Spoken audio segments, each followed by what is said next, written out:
In the northern region, this is Diamond 93.7 FM in Tamale, and Westlink 88.1 FM in Laura in the Upper West region. In the Upper East region, this is Source 100.1 FM in Boku, and Mike 105.3 FM in Navrungu. And in the Northeast, this is Cap 101.3 FM in Nakban Duri. Your comments are welcome via our WhatsApp line 0549 986 996. You can follow me on X at Selom Adunu. The hashtag is Citi Newsroom. Akosia gives us the very first story. President John Dramani Mahama is rallying the support of Ghanaians to back the reset agenda, while he insists that a collective effort is crucial to guide the national economy going forward. He maintains that a reset agenda is not merely a government policy, but a national call to action towards rebuilding the economy. He spoke at the National Economic Dialogue. This gathering is more than just a symbolic exercise or the fulfillment of a campaign promise. It is a decisive step in our collective responsibility to reset Ghana's economy, restore confidence, and build the prosperous future we all envision. Today we are here to begin the process of engaging in honest, solution-driven discussions about the challenges we face and the opportunities before us. Our nation stands at a pivotal moment, and the choices we make now will determine the trajectory of our economy for generations to come. As President, I have the honor of leading the conversation on the theme, Resetting Ghana, Building the Economy We Want Together. Well, the President is also pushing for a comprehensive review of laws governing government procurement to ensure greater transparency and accountability. While the President advocated for rationalizing a single-source procurement processes to promote competition and deliver better value for money. We must review our laws to eliminate excessive waste in the procurement of government supplies and projects. Single-source procurement must be the rare exception rather than the norm. We must also subject government projects above a certain threshold to value for money audits. That was President John Dramani Mahama. Now, the Finance Minister, Dr. Kaisa Forcing, has stated that Ghana's economy was already in a fragile state before the COVID-19 pandemic. He pointed out to rising debt accumulation, poor fiscal management, and structural weaknesses as key issues that left the country vulnerable. He underscored the need for responsible economic governance, fiscal discipline, and sustainable financing to restore stability and rebuild confidence in the economy. Truth be told, the causes of the 2022 macroeconomic crisis can be traced well before COVID-19 and the deterioration of global economic conditions. In fact, when these shocks struck, the Ghanaian economy was already in a very precarious state. Ghana has experienced a strong growth since 2000s, beginning 2000. Strong economic growth over the past decades placed Ghana in the top 10 fastest growing countries in the sub-Saharan Africa, reaching middle income status in the year 2011.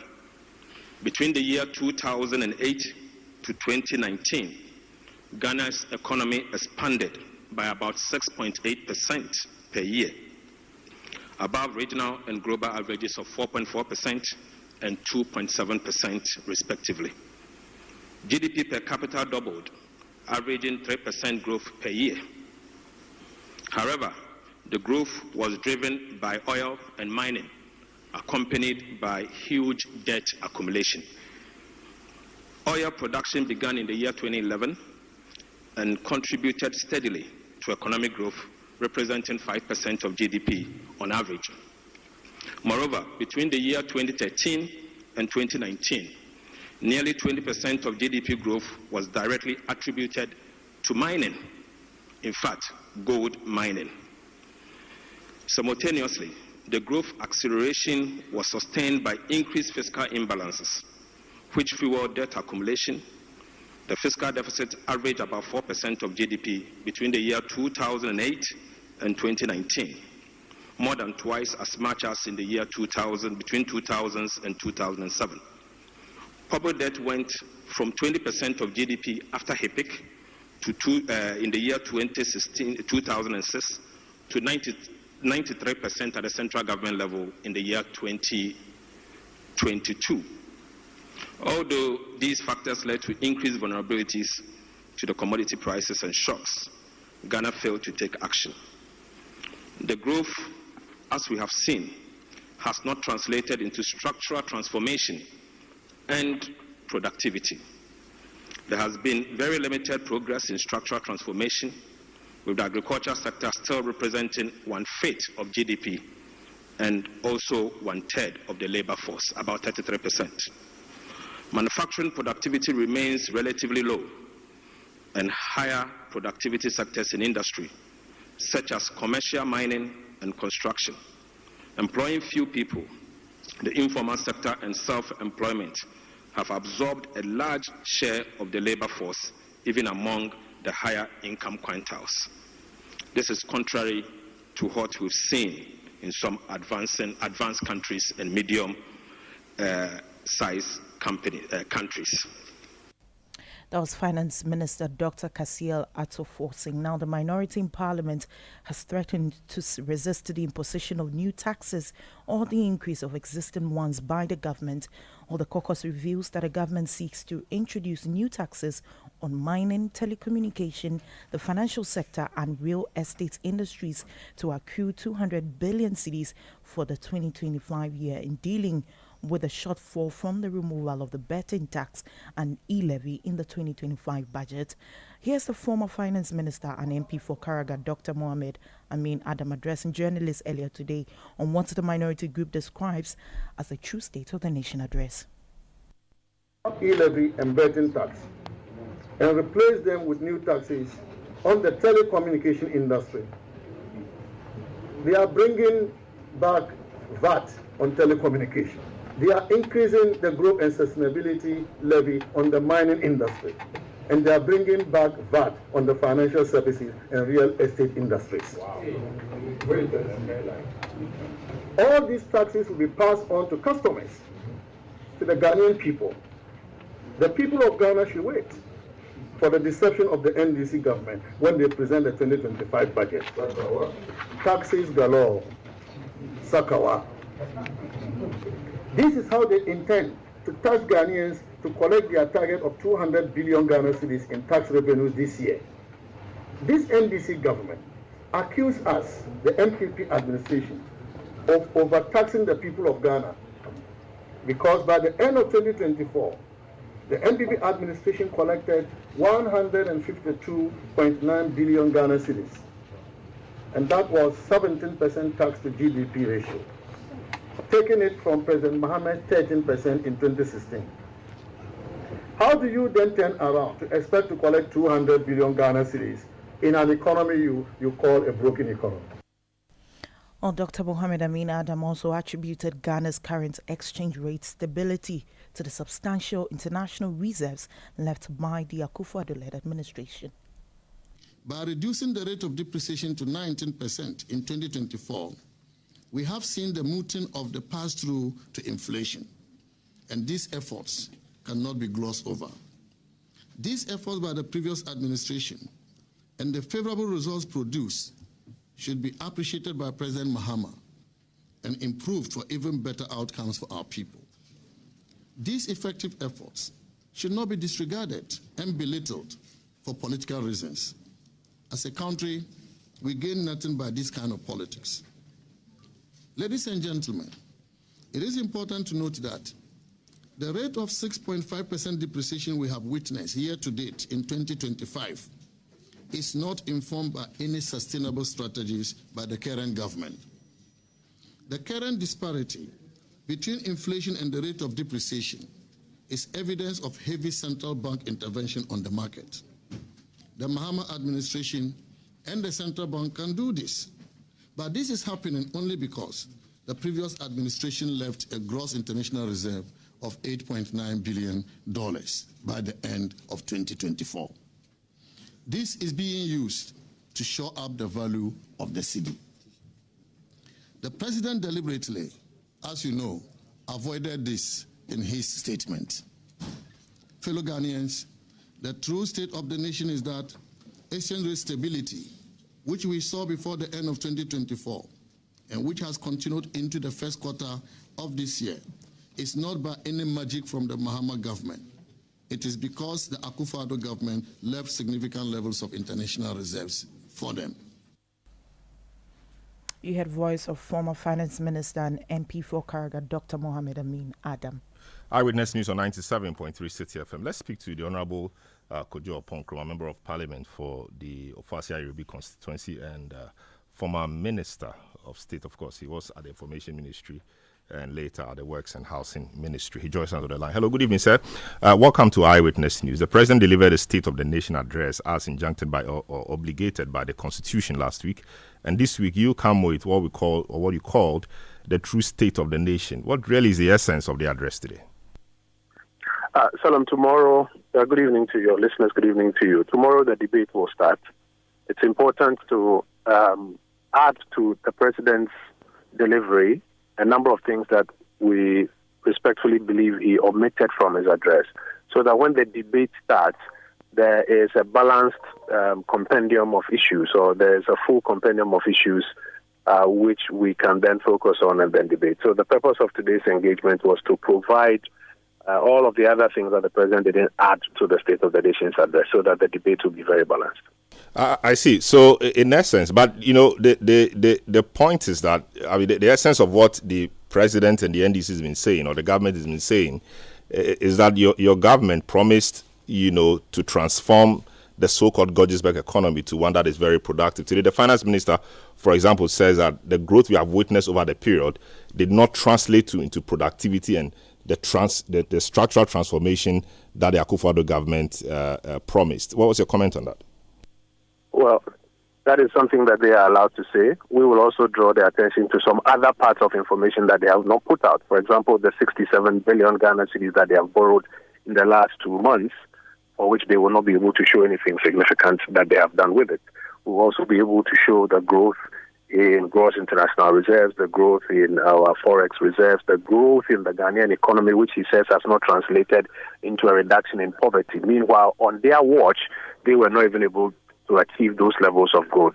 So we'll be able to present all of the other information so that while they put theirs out, we put ours out, all of us can have a wholesome conversation about what next to do with our republic. I see. You also talked about the introduction of taxes in the budget to be read next week. Talking about VAT on telecom, more taxes on the mining sector, etc. I mean, this is trying to preempt what they will do, perhaps. But how concrete is this information? Why didn't you wait for them to do it and you can attack? Now that you've said it, what happens if that is not the case? Don't worry. God willing, we'll all be here by Tuesday to see what they actually read out. We are not in a hurry even to adjudicate that matter. We are drawing attention to the fact that the commitment to reduce taxes was based on the understanding that you will reduce the taxes but not introduce new taxes through the back door. The information that we are picking up suggests that they want to remove these taxes and say, yes, they've removed the taxes, and then reintroduce them through the back door by slapping the same taxes on other people. And we are saying that that will not be honest, that will not be forthright, that will not be in keeping fidelity with what they told the people of Ghana, that they were going to remove these taxes. Everybody understood that to mean that you remove these taxes and not reintroduce them through the back door. If indeed they come on Tuesday and reintroduce these taxes through the back door, so for example, you take away the tax on transfers and then you put the tax on the companies, or you remove the betting tax and then you slap the same amount on gold mining companies, or you remove one tax and go and put it somewhere, you will not have kept fidelity with that. And that is why we are drawing attention to the fact that this is what we are picking up. We are hopeful that they don't come and do that on Tuesday. I see. So you talk about the taxes are imposed on the companies. The companies will find a way of making the consumers pay back for and pay for those same taxes. Kindly let us appreciate how, if the mining companies, for example, are taxed extra, how that translates into the man on the street paying for that tax. So for many of these corporate taxes, what will happen is that if you increase their corporate tax rate, because they have already agreed to their profit after tax targets with their parent companies and their shareholders, they have to find a way to build it back into their structure one way or the other. They may, if it is an industry that deals directly with consumers, they may have to pass it on to the consumers who are paying for it directly. Or if it is an industry that has a lot of intermediate services, local content intermediate services, they'll have to find a way to extract that extra layer that you have put on them, extract it from them. So depending on the layer that you bring in or the type of industry in which you are, they have to keep their profit after tax targets, which they have already signed up to before the beginning of this year. And so they have to find somewhere to take it out. So there are some that they will pass on to the consumer. There are some that they will try to squeeze out of local contractors they are working with. There are some that they will have to squeeze out of their suppliers through the margins that should have accrued to, for example, Ghanaian companies in the mining industry, for example. I see. So we await the debate tomorrow. But the National Economic Dialogue started today, and we've not seen the MPP represented. What was the reason? I don't know if you have seen the TNC and the CPP and other political parties represented. I suspect it's because the government has not invited political parties. I don't know if you have seen them. Have you? I'll confirm that, but I was really looking out to see the MPP. Yeah, I have not seen any political party. I suspect it's because the government did not invite any political party. The National Education Forum, we were informed that they did not invite political parties per se. If that is true, I would suspect that that's the same thing that would have happened here. I see, but you've been following. I guess you've been following. So far, what's your view on some of the thoughts that have been expressed? Before I address that, let me make the point that it is important to understand clearly whether they invited political parties. I'm only speculating. I don't know. Yes, I'll clarify that with Felix Ofosu-Kwakye when I get him. But if indeed they did not invite political parties, then it begs the question why the president was asking that we participate and show patriotism. Was that just for public show, or it was because they intended to invite and didn't go through? I think it's a matter that you should get into. I'll clarify that, yes. Yeah, today, from what report that we have received, I think it was Mr. K.Y. Amwako who essentially made 3 points: that you need vision, you need continuity of policies, and you need all inclusivity in executing them. That's the report I have read today. I don't think anybody would disagree with that one. There's been a clear vision of where to take this country to. Part of the problem has been the lack of continuity.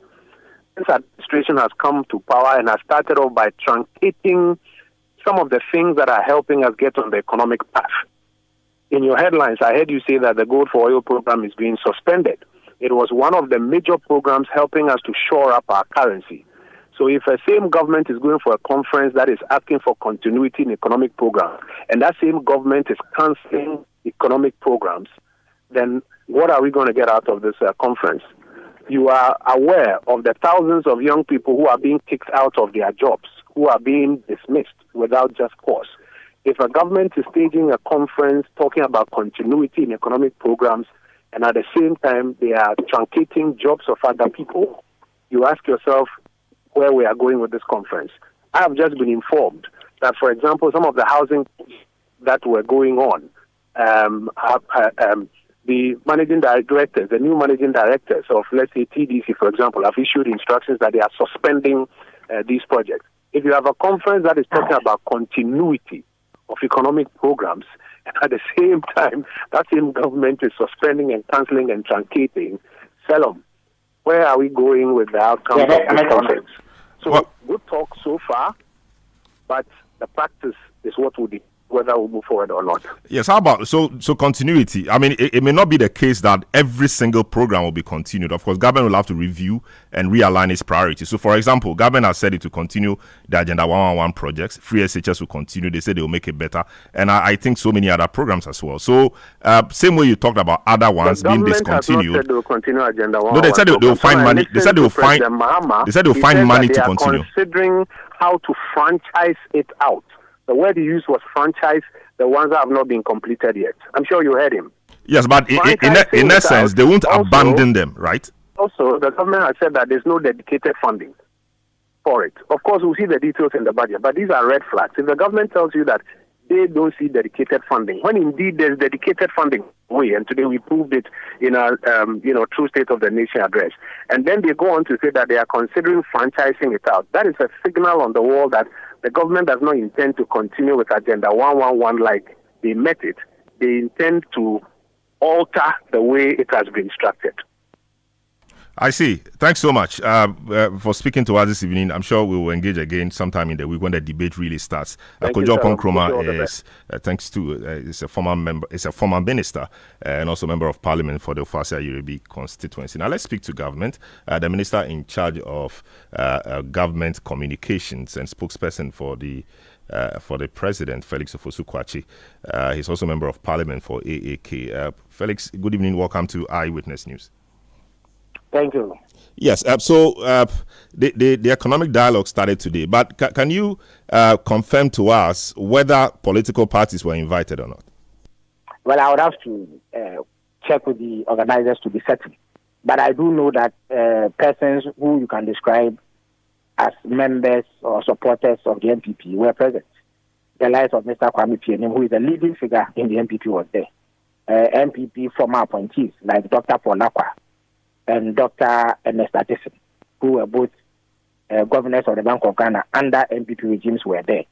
So I can say that there's really no policy to exclude anybody on account of political coloration. But I will check to verify whether specifically the new Patriotic Party or any other political parties were invited. I actually saw the former chairman of the PNC, Mr. Bernard Bona, also there, and other representatives of political parties. But I will check whether specifically the MPP was invited. In any event, the MPP only a week ago was threatening not to be part of it. There were certain preconditions for attending.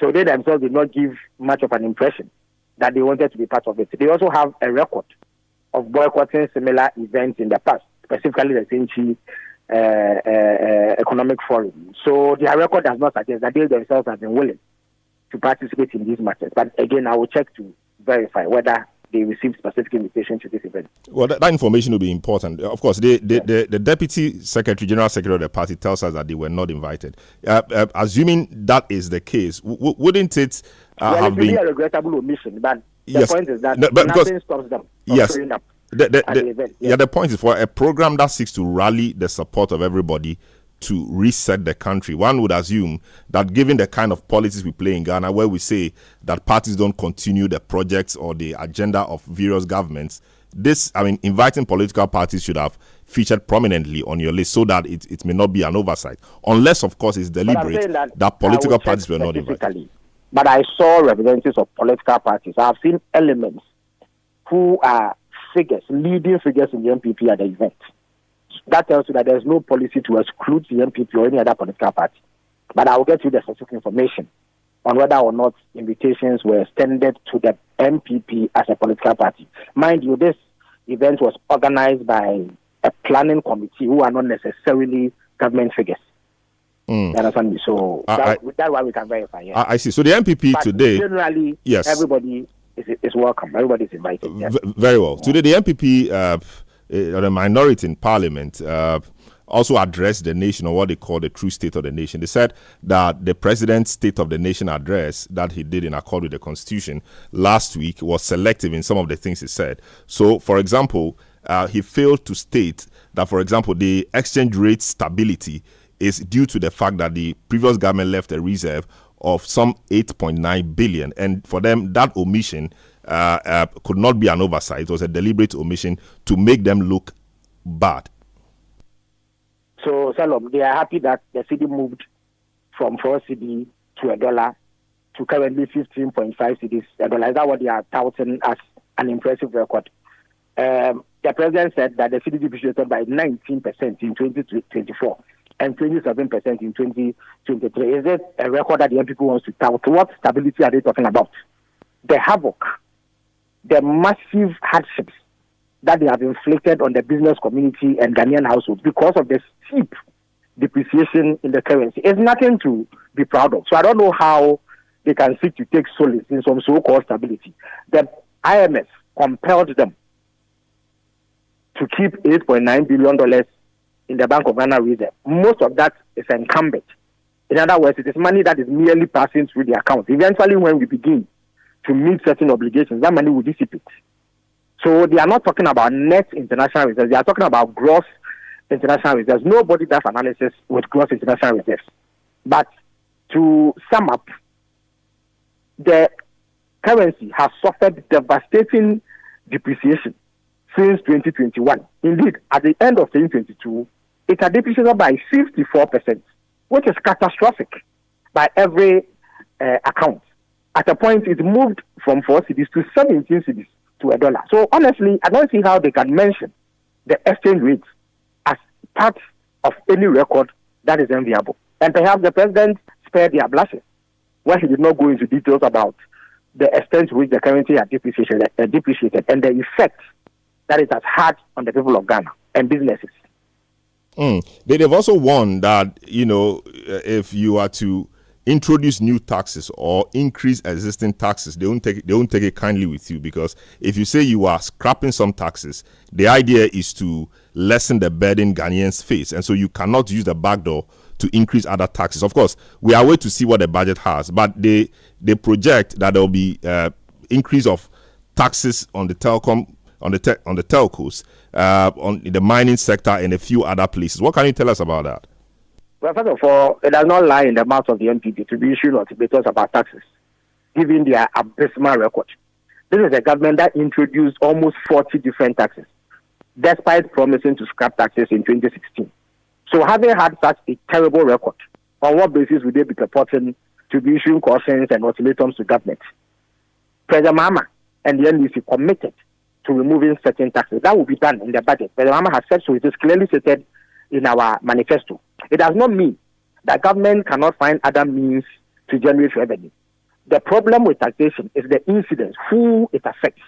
And to the extent that it does not affect the generality of the Ghanaian public, but there is room in some sectors for enhanced revenue measures. I don't think that there's anything wrong with it. When they introduced COVID taxes, e-levy, betting taxes and other things, it impinged adversely on the average Ghanaian and made life very, very difficult.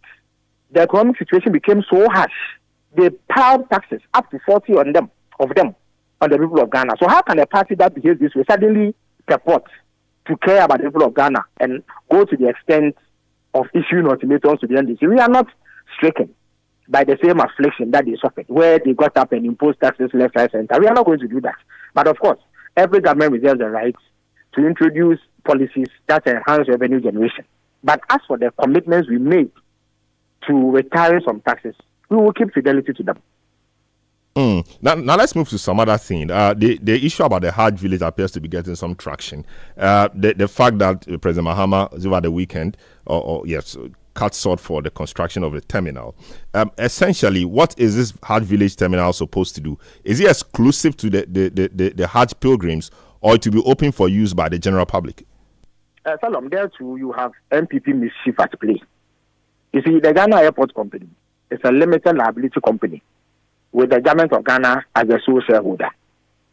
The primary purpose for their existence is to build, operate, and manage air travel facilities for profit. So everything they do is done with a view to making profit. And the shareholder, government of Ghana, is more than happy to have a situation where the company invests money or undertake projects that bring in dividends.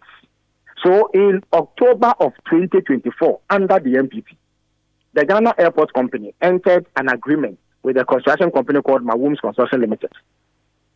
For Mawum's Construction Limited to construct a Hajj village worth $14.6 million. Now, mind you, Salom, the Ghana Airport Company has always operated a Hajj village. Don't you know that? Yes. But it is within temporary structures. So they just took a decision in 2024 under the MPP and started actual construction in October 2024 of a new Hajj terminal. It is essentially a terminal building because they realized that at a particular time in every year, thousands of pilgrims pass through their airport to Mecca and Medina for religious pilgrimage. Now, this brings in significant revenue for the Ghana Airport Company. So they have decided to make investments that enables them rake in this revenue in a more enhanced way. So it is a purely business decision. They are just targeting niche clientele so that they will be able to make money. However, the MPP, having received justifiable condemnation from the people of Ghana because of what remains a senseless decision to pump $58 million into digging a hole, has been desperate to equalize. So the moment they heard Hajj, they thought that they could deceive the people of Ghana that the NDC government has taken taxpayers' money to go and build a Hajj village. Because essentially, what are they talking about? They are criticizing themselves for deciding to build a Hajj village. Well, what I've kept on telling you, this project was started under the MPP by the Ghana Airport Company in October 2024. So how can the MPP government supervise a project in 2024 and come around in March 2025 to criticize him if it is not for pure political purposes? But so I think that the issue must be understood clearly. Yes, that very, very fine. But the president cut short for this last Friday. So if they began it in the previous government, what were they doing? Mobilizing funds? Because the real deal starts after the short cutting. Actual construction started in 2024. Short cutting is a ceremony.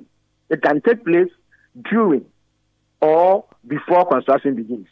It is just like commissioning. When you go to commission a project, the project can begin to be used before you commission it officially. It's only an official ceremony that draws attention that a project like that is about to take place or is taking place. But actual construction started in 2024. Indeed, last week, just after President Mama did the short cutting, NPP officials came out to insist that the project started, construction started under them. Also, if you listen to President Mama's speech, and I'm sure your news organization covered it, so you can play back the tapes, he acknowledged that the project was started under the MPP government. So the MPP is essentially telling you, Salom, that they started a project in October 2024, but in March 2025, they are unhappy about it. This cannot make sense. And it is important that those of you in the media who cover the news draw this clear distinction that the MPP cannot have started a project and then turn around and say they are unhappy about it, because it will not make sense. Also, that project is a purely commercial project. The Ghana Airport Company realizes that they have a certain clientele. So they are tailoring services to meet that clientele with the ultimate objective of making profits and generating dividends for their shareholder, which is government. If you go to Terminal 3 today, the Ghana Airport Company invested $276 million because the government of Ghana asked them to keep all their ideas to build their balance sheet in order to attract funding from various financial institutions. If you go to Terminal 3, they have a place they call CIP, which is an exclusive lounge for upper class members of society who pay an arm and a leg to use that service. They created that niche market in order to generate revenue. So if they realize at any point that because this is an annual ritual where thousands of people pass through their airport, they should build it in order to charge some fees. Salom, whenever you use Terminal 3 or any of the terminals at the airport, you are aware that you pay for it because they put a levy on the ticket that you buy so that they recoup the investment. It is the same for this Hajj village or terminal. Every person who goes to Hajj and buys a ticket pays a levy to the Ghana Airport Company.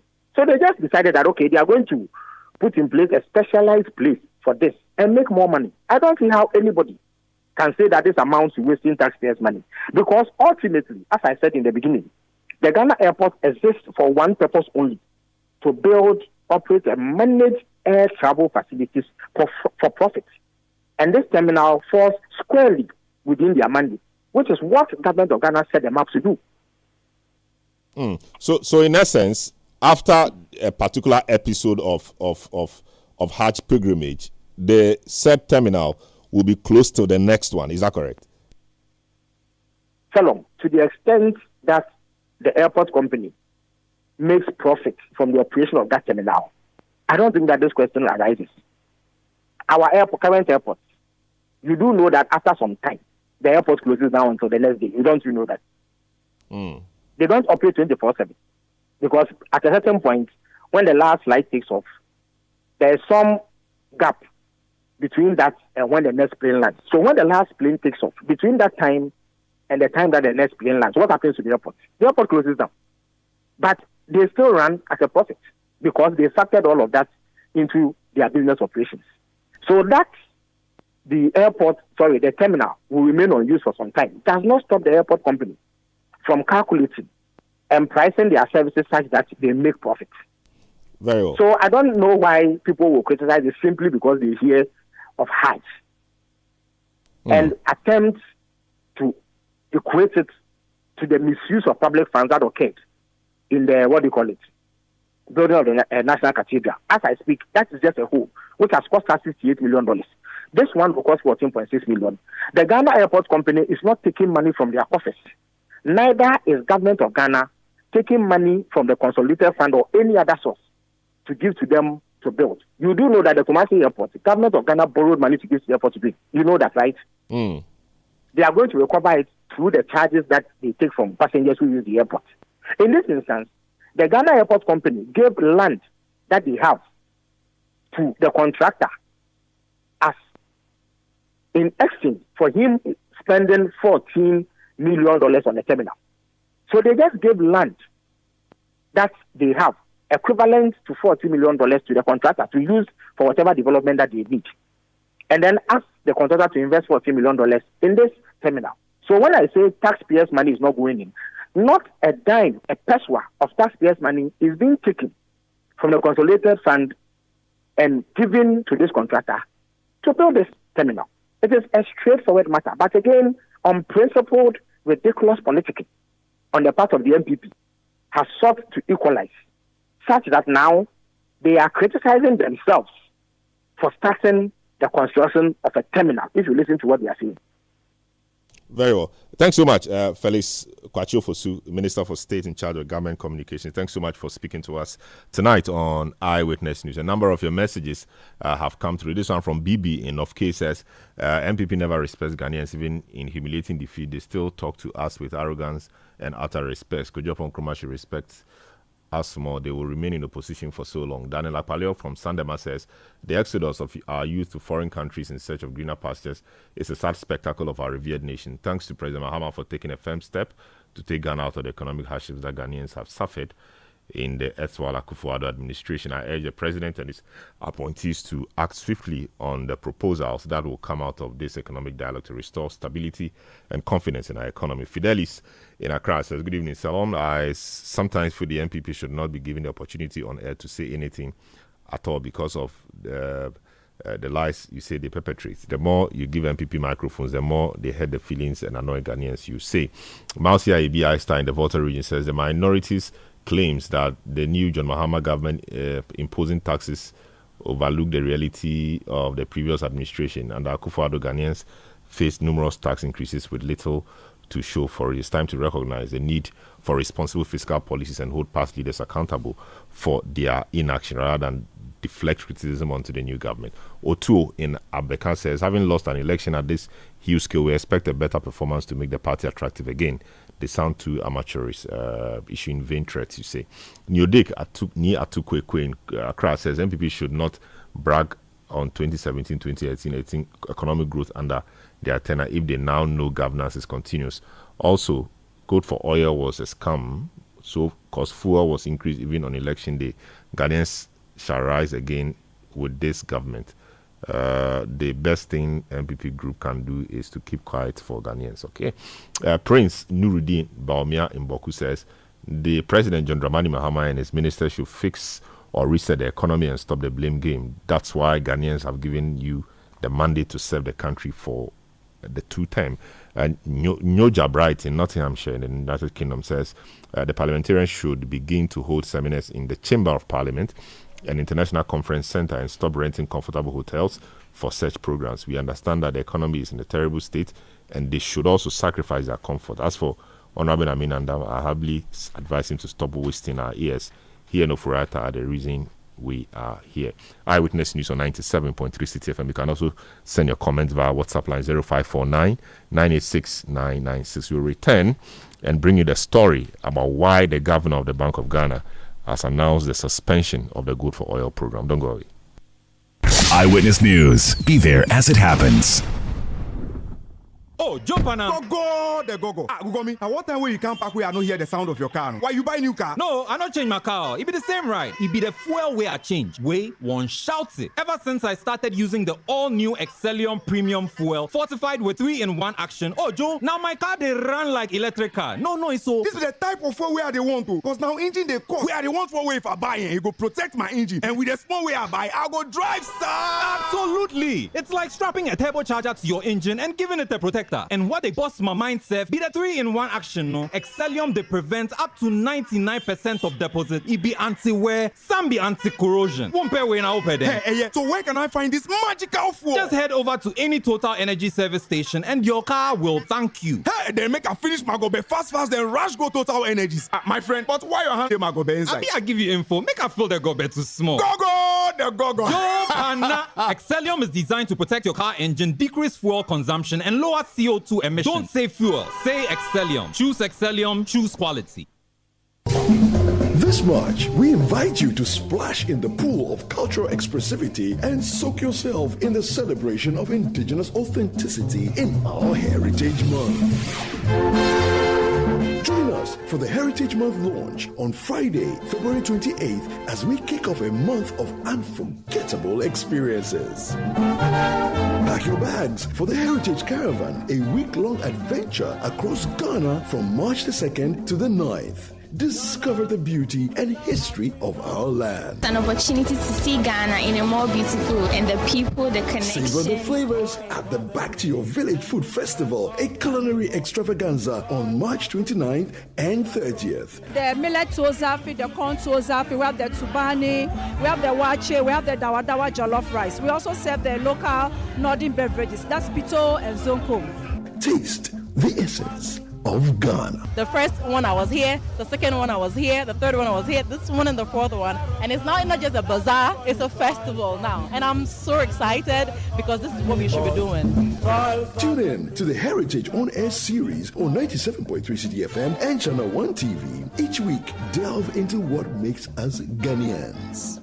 Owusu is a general account name. It's Dev's character. Owusu. So that is why the appellation is Owusu Eduam. You see, when an Ashanti says Eduam, it means something that belongs to him. So Dev's character, he comes to you and grabs you as if it belongs to him. Explore our places of interest, feel the rhythm of our music, journey through our religious history, and indulge in indigenous Ghanaian food. Join us to celebrate our heritage this Heritage Month, where every moment is a story. Only on Channel 1 TV and 97.3 Citi FM.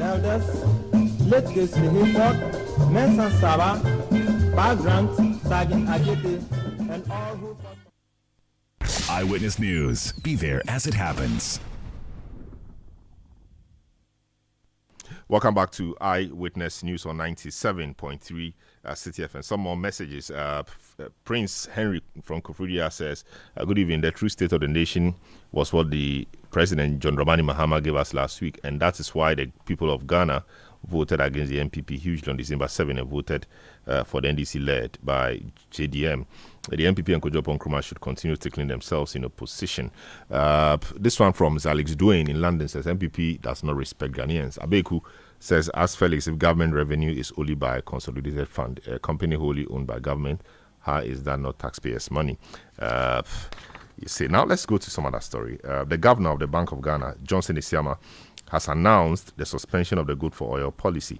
The policy introduced by the previous administration allowed government to pay for imported oil products using gold in a direct barter system managed by the central bank. It was expected to help reduce fuel shortages and stabilize fuel prices. Speaking in an interview with Bloomberg's Ondiro Oganga, Dr. Siama disclosed that the program had incurred financial losses necessitating its temporary suspension. There's a quote here. We have had to incur some losses on that, so we have put some suspension on the trade.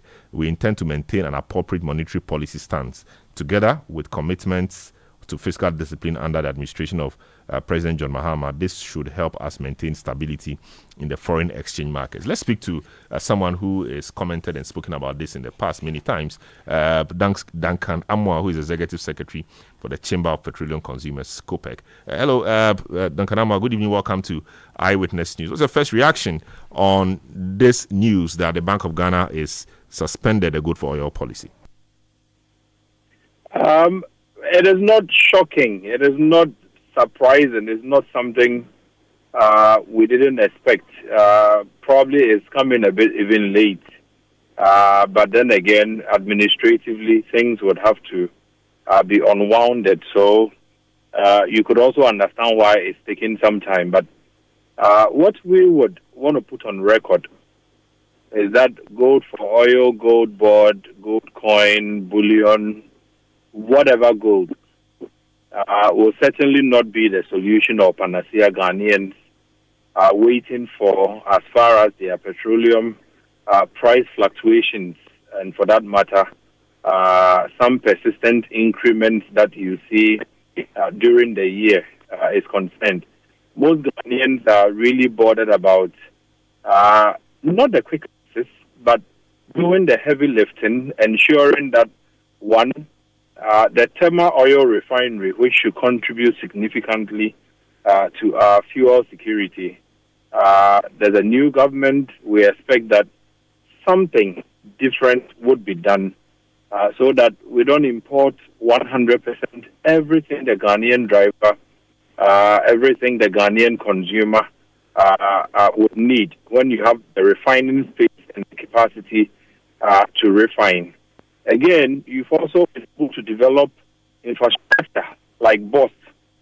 And so it becomes imperative that you reposition BOS so that in times like this, when fuel prices on the international market look quite favorable, you should be able to position BOS to be able to stock. So if you wake up in April, May, June, and then prices are heading north, you would still be able to fall on some stock at least to be able to stabilize the market. But this whole thing, the whole program of gold for oil, gold bullion, gold coins, gold card, whatever it is, they are simply, cliches and slogans that we have, been served with in order that we can be able to pay for 100% of refined fuel that we are importing from Europe and Dubai, Asia. Clearly, something has got to give. The heavy lifting has got to come. There are times where we will just do the quick fixes. I don't think that would do. So if government is doing away with gold for oil, it's welcoming, it's okay. But then again, we should not also find the same government come back another day to say that they found another ingenious way to pay for our total fuel importation into the country when your refining space is idle, when BOS continues to sit and continues to, as it were, serve as a buffer and a trader that will come back to tell you a nice alum that at the end of the day it made profit. It made profit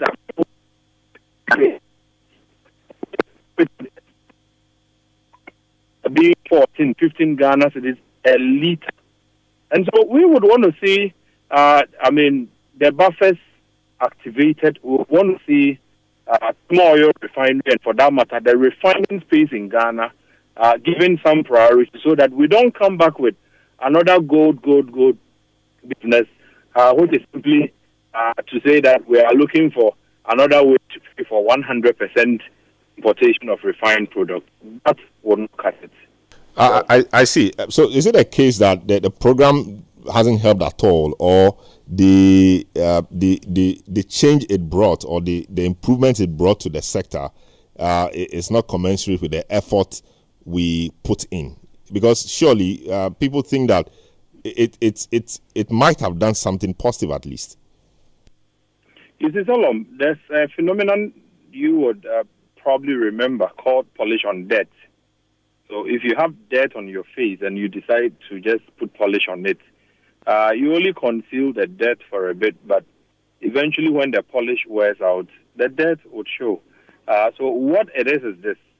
You have a situation where Ghana currently imports everything.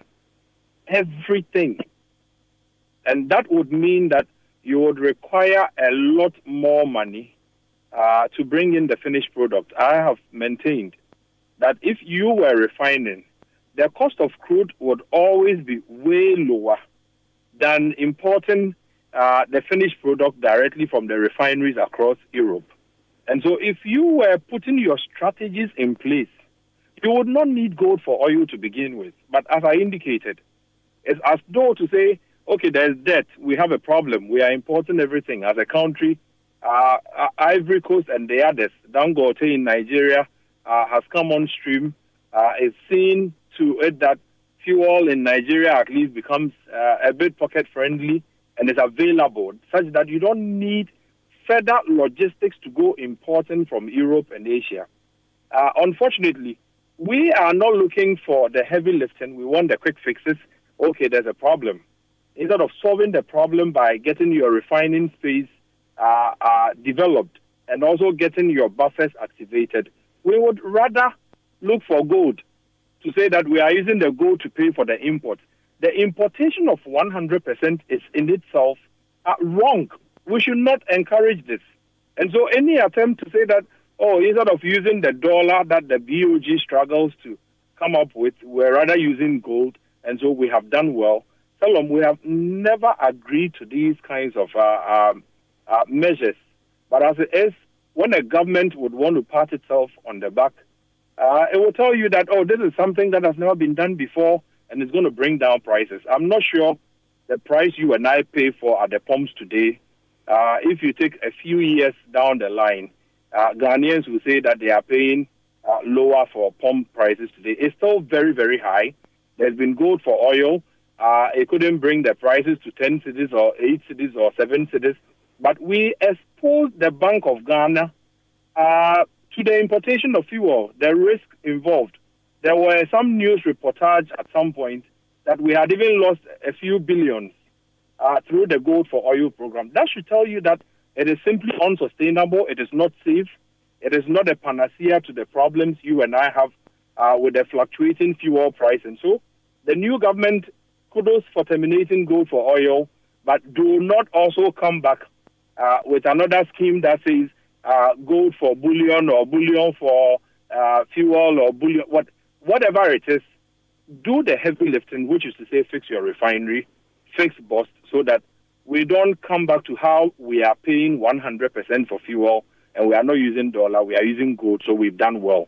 The gold could have gone to, as it were, strengthening your currency. I think they should focus a bit more on that and then fix what needs to be fixed downstream so that the Ghanaian can go to sleep knowing that their refineries are working, knowing that boss has got some strategic stock, that tomorrow if you wake up and Zelensky decides that Russia will continue, Gaza pressures or tensions escalate, and international market prices surge, you and I should have at least some reliable buffers in Ghana that would ensure that we don't end up paying 20 Ghana cedis for fuel.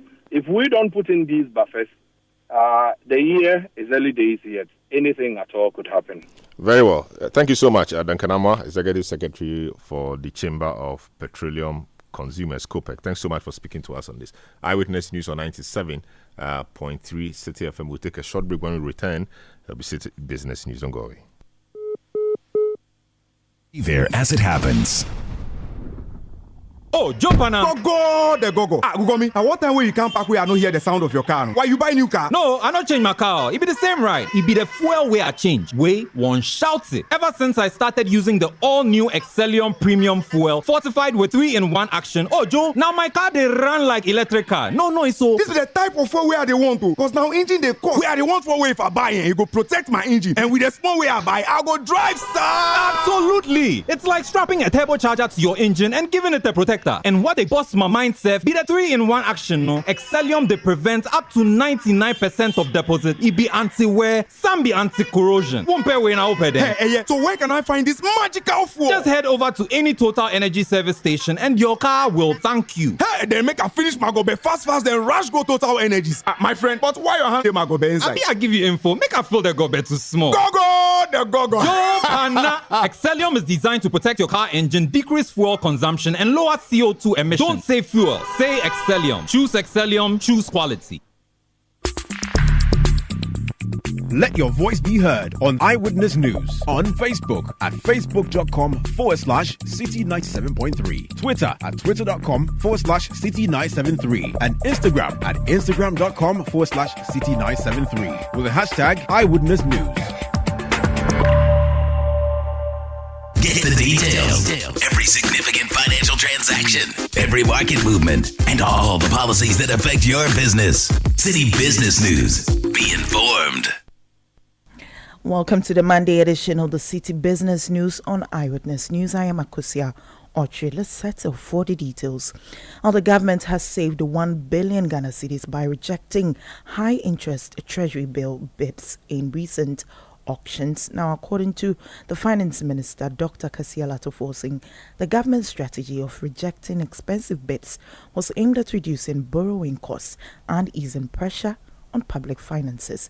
He was speaking at the National Economic Dialogue held in Accra. Tight monetary policy stance is essential to control inflationary limits, reduce risk premium, and improve credit to private sector, and encourage exchange rate stability is essential to contain the debt service and pass-through of import prices. Your Excellency, the recent reduction in T-bills alone is saving Ghana about $1 billion, 1 billion Ghana cedis. And that 1 billion Ghana cedis can be channeled to critical areas of the economy. And clearly, we need to take steps to reduce the borrowing and also reduce the cost of borrowing so that we'll be able to channel the dividend to support our national development. That was Dr. Kasia Latofosing, Finance Minister. Now, some oil marketing companies have begun marginally reducing fuel prices following the start of the first pricing window in March. Now, this marks the second consecutive reduction after 3 successive price hikes earlier this year. Total Energies has led the latest adjustment, lowering the price of both petrol and diesel from 15.99 and in the second pricing window of February to 15.79 per litre. Now, this development signals a potential trend, with other oil marketing companies expected to follow suit in the coming days. Now, former managing director of the Bulk Oil Storage and Transportation Company, BOST, Dr. Edwin Provencal, is making a strong case for the full operationalization of the Tema Oil Refinery, arguing that Ghana's continued reliance on imported refined petroleum products is placing undue pressure on the economy. There's more in this desk report. Dr. Provencal believes that instead of directing scarce foreign exchange into importing finished petroleum products, the country would better be served by investing in crude oil imports for local refining. With persistent depreciation of the cedi, largely driven by the demand for dollars to support fuel imports, he maintains that every government must prioritize the sustainable operations of the Tema Oil Refinery. His push comes at a time when the energy sector challenges continue to impact businesses and household spending, raising concerns about long-term economic stability. I support the argument that TOR should come on stream and be run profitably. Why? In your bid to look for dollars to import petroleum products, it hurts the economy, it hurts the fundamental. So it is rather better to use some dollars rather to bring in the crude, because when you refine the crude, you can get a lot of distillates from the crude. So you can bring $1,000 of crude, refine, and get about $10,000 worth of oil products. And so for the health of the economy, I think that any government should prioritize the operationalization of TOR. That was former managing director of the Bulk Oil Storage and Transportation Company, ending that report by Citi Business News' Daniel Sakiti. And the West African Gas Pipeline Authority has affirmed its commitment to extending its pipeline beyond its 4 key stakeholders, including Ghana, to other countries within the ECOWAS. The authority highlighted that discussions with Ivory Coast are progressing well, with plans to assess the project's viability before moving forward with the work. The statement was made by the Director General of the West African Gas Pipeline Authority, Shafari Kanya, following the announcement of the resumption of gas supply to Ghana. We are hoping to connect the West African ECOWAS countries. We have for instance, last year we have been able to meet with the Minister of Energy in Cote d'Ivoire, and what we just did was to do presentation to him and to tell him about the prospects of extension of the workway to his country. If you are advocating extension, you must also tell them how it will benefit them. So these are the things we always put on the table, as we know it, as we see it done. It's not out to just extend the pipeline. If it will not benefit you, we cannot sell, like they say in law, you cannot give what you don't have. That was Shafari Kanya, Director General of the West African Gas Pipeline Authority, and in Citi Business News on Eyewitness News. I'm Makosi Archer. Stay with us. Up next is Point Blank. Eyewitness News. Be there as it happens. Let your voice be heard on Eyewitness News on Facebook at facebook.com/Citi97.3, Twitter at twitter.com/Citi973, and Instagram at instagram.com/Citi973 with the hashtag Eyewitness News.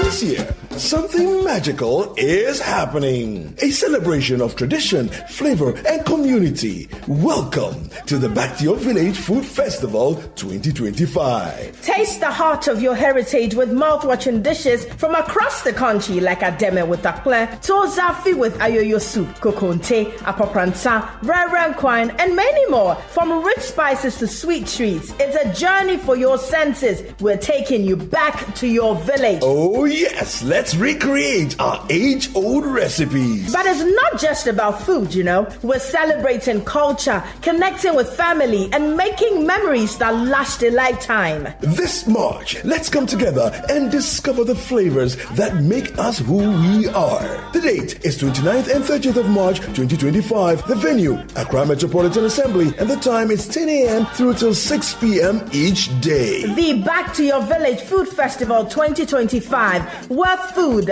fun, and tradition meet. See you there. Interested vendors should call 0558-973-973 or 0205-973-973 to register. The Back to Your Village Food Festival 2025 is powered by Channel 1 TV with support from 97.3 Citi FM and is proudly sponsored by Gino.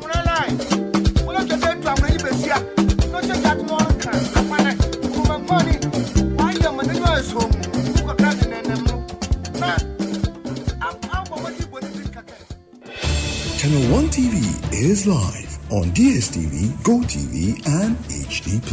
On DSTV, find us on Channel 363. On GoTV, we're on Channel 117. And on HD+, get us on Channel 108. On a digital TV, run a new search. But take note that without an antenna, you cannot access Channel 1 TV. Channel 1 TV can be accessed on any free-to-air digital box, like the DSTV and HD+ boxes. Channel 1 TV, telling your story, empowering change. Oh, jump on now. Go. Google at what time will you come back where I don't hear the sound of your car? Why you buy new car? No, I not change my car. It be the same, right? It be the fuel way I change. Way one shouts it. Ever since I started using the all-new Excellium Premium Fuel, fortified with 3-in-1 action. Oh, Joe, now my car they run like electric car. No, it's so. This is the type of fuel where they want to. Because now engine they cost. Where they want for way if I buy it go protect my engine. And with the small way I buy, I go drive, sir. Absolutely. It's like strapping a turbocharger to your engine and giving it a protector. protector. And what they bust my mind self be the 3-in-1 action, no? Excellium, they prevent up to 99% of deposit. It be anti-wear, some be anti-corrosion. Won't pay when I open them. Hey, so where can I find this magical fuel? Just head over to any Total Energy service station and your car will thank you. Hey, then make a finish Magobe fast, then rush go Total Energies. My friend, but why your hand Magobe inside? I give you info. Make a fill the gobe too small. The go-go. Excellium is designed to protect your car engine, decrease fuel consumption, and lower CO2 emissions. Don't say fuel, say Excellium. Choose Excellium, choose quality. Let your voice be heard on Eyewitness News on Facebook at facebook.com/Citi97.3, Twitter at twitter.com/Citi973, and Instagram at instagram.com/Citi973 with the hashtag Eyewitness News. Eyewitness News. Be there as it happens.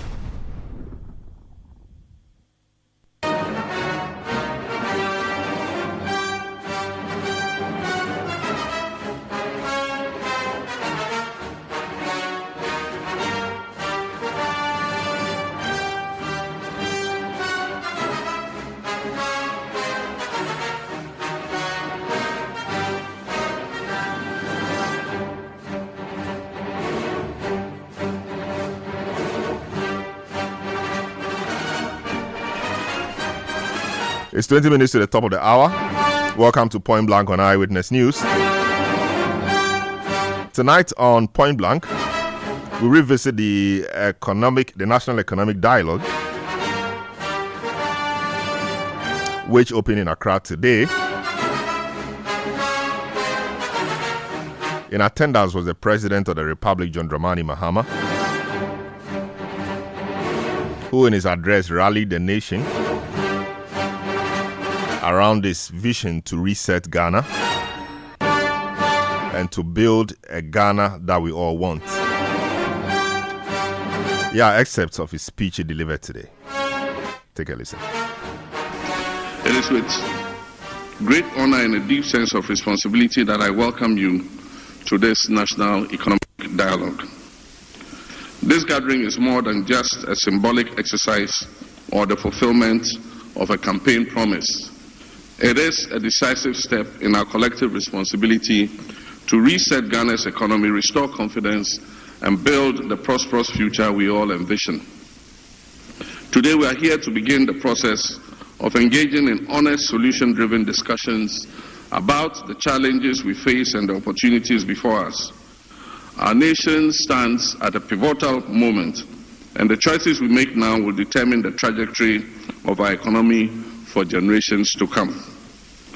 As President, I have the honor of leading the conversation on the theme, Resetting Ghana, Building the Economy We Want Together. This theme reflects our shared commitment to creating an economy that is resilient, inclusive, and built on sustainable growth. It is an invitation to all stakeholders to contribute their expertise, ideas, and dedication to this national effort. Ghana is at a critical crossroads in its economic development. The challenges before us are stark, and the economic distress we face are undeniable. However, our collective resilience, ingenuity, and determination have always been the driving force of our nation's progress. We are not here merely to recount our struggles, nor are we here to resign ourselves to economic stagnation. We are here to seek solutions, to adopt strategies that will put us on a sustainable growth trajectory, and to ensure that we build an economy that works for every Ghanaian. For me, this is not just another policy discussion. It is an urgent call to action. A crucial moment for us as stakeholders to unite with purpose and resolve the challenges that face us. We've gathered here to create a powerful platform where government officials, policymakers, business leaders, economists, industry experts, development partners, and other key figures come together to shape the future of our nation. The insights, diverse perspectives, and actionable recommendations that emerge from these discussions must transcend theoretical frameworks and drive real, impactful decisions that will guide our national economy forward. Throughout our engagement, we will focus on practical strategies to restore macroeconomic stability and pave the way for long-term economic transformation. This includes developing policies that stimulate growth and create sustainable job opportunities for our rapidly growing population. We'll also examine the structural reforms that are necessary to unleash the private sector's potential and make it truly the engine of growth that drives job creation and innovation. Strengthening economic governance institutions will be a key topic of discussion, ensuring transparency and accountability at all levels of government, while taking decisive action to combat corruption and other things that hinder our progress. It is vital that as we move towards a more prosperous future, and that the economic gains we achieve are distributed equitably, leaving no one behind and fostering inclusive growth that benefits every sector of society, from the most marginalized communities to the industrial leaders of tomorrow. This dialogue is a defining moment, and our decisions must set the course for a more resilient, prosperous, and equitable economy for generations to come. When I assumed office barely 2 months ago, I inherited an economy that was in a state of deep crisis, one that was weighted down by numerous challenges. The economy was reeling from unprecedented levels of debt, soaring inflation, high unemployment, declining levels of foreign direct investment, and low business confidence. The financial struggles that our nation is facing have not arisen overnight.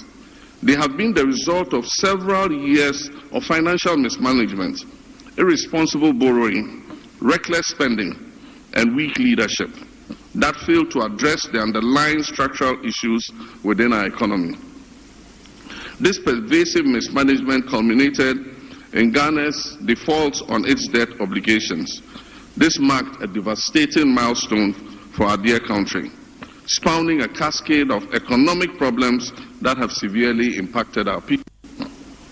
Huge fiscal deficits, excessive government expenditures, and overall financial imprudence have compromised our economic resilience.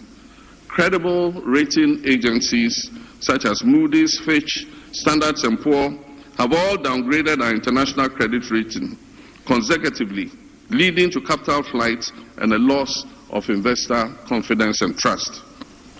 The Bank of Ghana, instead of serving as an independent monetary authority, became a financing tool for government's excesses, fueling inflation and devaluing our currency.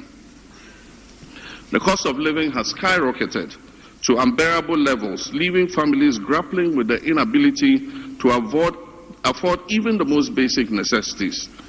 At the same time, inflation erodes the value of wages and savings, pushing many into a cycle of poverty.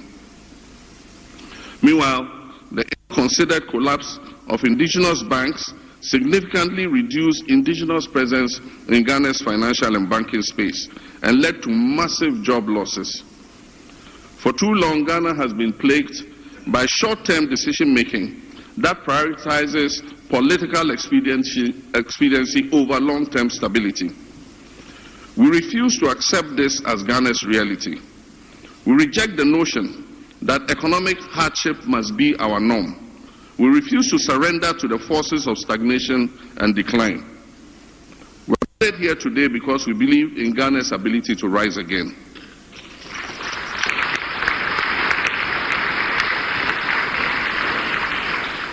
We're gathered here to reclaim our country's economic strength and emerge as a beacon of progress on the African continent. Not only a beacon of democracy, but a beacon of economic prosperity. This dialogue here today must serve as that turning point, a forum where we move beyond diagnosing the problems and instead implement concrete, pragmatic solutions to reposition Ghana on a path of sustainable growth. As President, I am committed to ensuring that the lessons learned from this crisis will shape the decisions we make in the years ahead. The mistakes of the past must not define our future, and I vow to do everything in my power to steer this nation towards a brighter and more prosperous path. My fellow citizens, I know that the road to economic recovery will be challenging, but we must not relent in our quest to rebuild the Ghana we all want for the sake of our children and our children's children. We owe it to ourselves, our children, and our country to rebuild an economy that is resilient, that is sustainable and capable of delivering real opportunities for every citizen. My priority as President is to restore macroeconomic stability. We must enforce responsible public financial management and ensure fiscal discipline at all levels of government while working to reduce hardships for our people. Under my leadership, the Bank of Ghana's independence will be safeguarded to implement prudent monetary policies that curb inflation, that stabilize our currency, and rebuilds our foreign reserves. We must never again allow reckless borrowing and excessive government spending to undermine our progress. Fiscal responsibility must become the bedrock of our national development strategy, and every cedi spent must deliver tangible value to the Ghanaian people. We must review our laws. Thank you. We must review our laws to eliminate excessive waste in the procurement of government supplies and projects. Single source procurement must be the rare exception rather than the norm. We must also subject government projects above a certain threshold to value for money audits. And just this morning I was reviewing some of the procurement reports. And there was this procurement for poultry farmers, 10,000 units of something. And it was single source. The reason for single source was urgency. And one company was giving the contract to supply 10,000 units of whatever it was. The supplier and the person who assembles it was not allowed to bid. And so the company that won it went to the supplier, bought the items for 4,500 and came and sold them for 6,600 to government and walked away with 21 million cedis on that supply. I mean, how can you do this? I mean, it was our own company we're running. How would we do a thing like this? But that is government bleeding. Everybody cutting their pound of flesh. That must stop.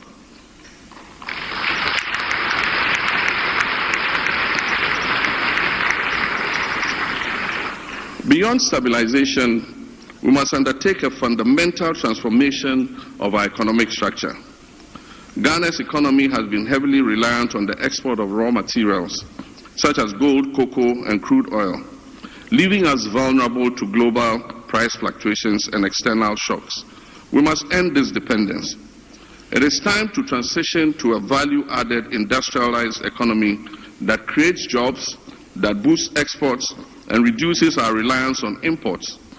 Manufacturing and agro-processing must be expanded to ensure that we derive maximum value from our natural resources. Just recently, I think yesterday, the former Chief Justice of this country asked for a review of agreements governing our extractive industry. She describes the current agreements as coming from the Guggisberg era. I agree with her.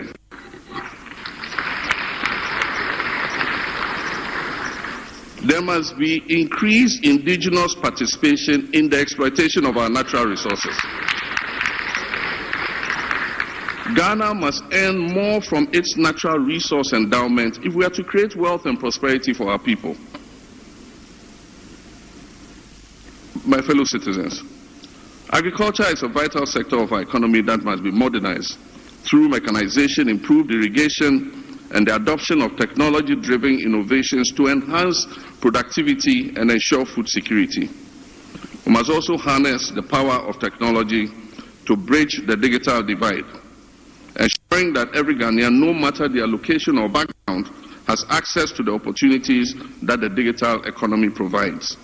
High-speed internet and robust digital infrastructure are no longer luxuries. They are necessities that fuel economic growth and global competitiveness. My fellow citizens, all this must be underpinned by urgent governance reforms that promote transparency and hold leadership accountable to the people in whom sovereignty resides. The policies required to bring our economy back on track and sustain the gains made will require multi-stakeholder buy-in. Short-term convenience, which has informed economic decision-making in the past, must give way to long-term and medium and long-term strategic planning, which will help us to avoid the cyclical economic booms and busts that have wreaked havoc on our people. My fellow citizens, I have the political will to see through such reforms, but these reforms must be the product of our collective thinking and synthesization of well-considered proposals from stakeholders in the Ghanaian economy, and that is why we are here this morning.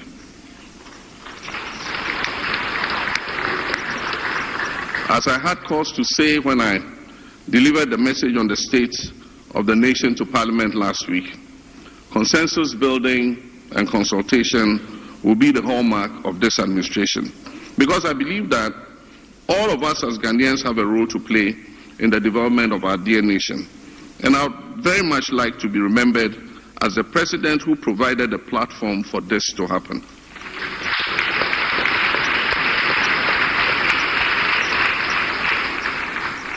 My fellow Ghanaians, a new era is upon us, an era of bold transformation, economic expansion, and limitless opportunities. At the heart of our vision for Ghana's future is the implementation of a 24-hour economy that works for all. This strategy will revolutionize our economic landscape. It will create sustainable jobs and position Ghana as a competitive force on the global stage. Across the world, thriving economies have embraced continuous productivity, ensuring that businesses, industries, and essential services operate around the clock to maximize growth and prosperity. It is time for Ghana to also step forward and break free from the limitations of a traditional economy and embrace a future where opportunity is not confined by time. Under this initiative, this administration is committed to providing incentives and tax breaks for manufacturers and businesses that extend their operational hours, encouraging a shift-based employment system that expands job opportunities. We will strengthen key sectors such as manufacturing, retail, healthcare, logistics, and financial services to support such continuous operation. We will invest in infrastructure, energy, and security to ensure businesses and workers operate in a safe and efficient environment. We will enhance transportation systems to facilitate the movement of workers and goods at all hours of the day and night. We will implement fair labor practices that protect workers' rights while fostering productivity and economic growth. The time for transformation is now. Let us embrace our economic transformation and unlock the full potential of our beloved country.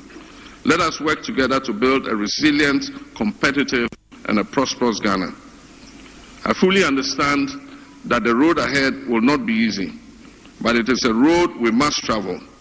The responsibility for rebuilding Ghana's economy does not rest on government's shoulders alone. It is a shared responsibility that requires the active participation of every Ghanaian. Let us rise to the occasion, take decisive and necessary action, and ensure that we leave behind a legacy of economic resilience, stability, and prosperity for future generations. Let me take this opportunity to thank Uncle Ishmael Yamson and the National Economic Dialogue team for the hard work you have put in bringing us here together for this all-important event. I wish to thank all of you who have taken the opportunity to be here with us this morning for your commitment to this national dialogue and for your dedication to the progress of our nation. Together, we'll build the Ghana we want and a robust economy of our own design and creation.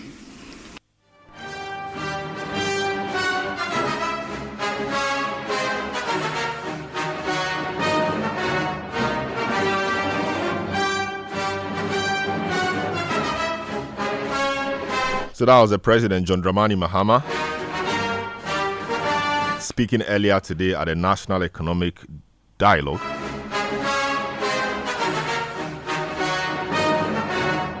The dialogue continues and ends tomorrow.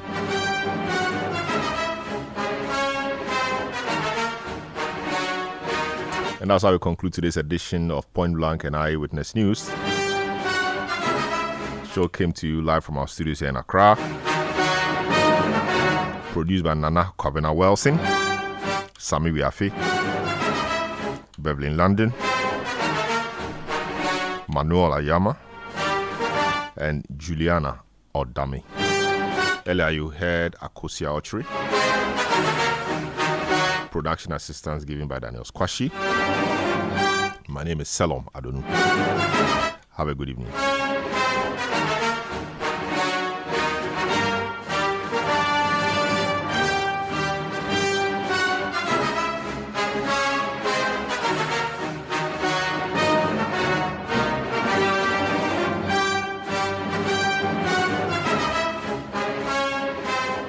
Citi News. We speak first. Reach our hotline on 0302 224959 and get interactive on Facebook, Citi 97.3 FM, and on Twitter at Citi 973. 94, 95, 96, 97.3 Citi FM. It doesn't get any better than that.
Lucky I'm at.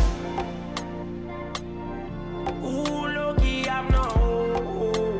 Down the line. I'm telling you, babe. Lucky, honey, love me for the heart's sake.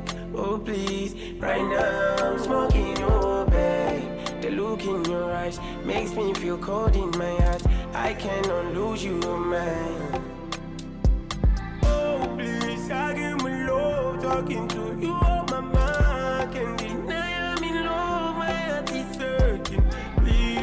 Tell me I know you wanna look in my eyes and show me a way. You think that I am bad. You don't want me, I'm not okay. Bad boy, want to know. Please just give me your attention. You don't want me, I'm not okay. Bad boy, want to know. You think that I am bad. You don't want me, I'm not okay. Bad boy, want to know. Please just give me your attention. You want me, I'm not okay. Bad boy, want to know. I'm here, crying more to get ideas. She knows I'm here, and I got to love for this girl. She made my tears dried from my eyes with game. I don't wanna waste time to make you my wife, oh no, baby. Oh, please, I give me love, talking to you on my mind. Can't deny I'm in love, my heart is taking. Please don't tell me I know you wanna look in my eyes and show me your way.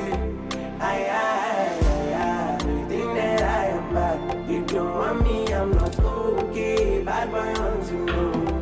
Why you just give me your attention, you want me, I'm not okay. Bad boy want to know.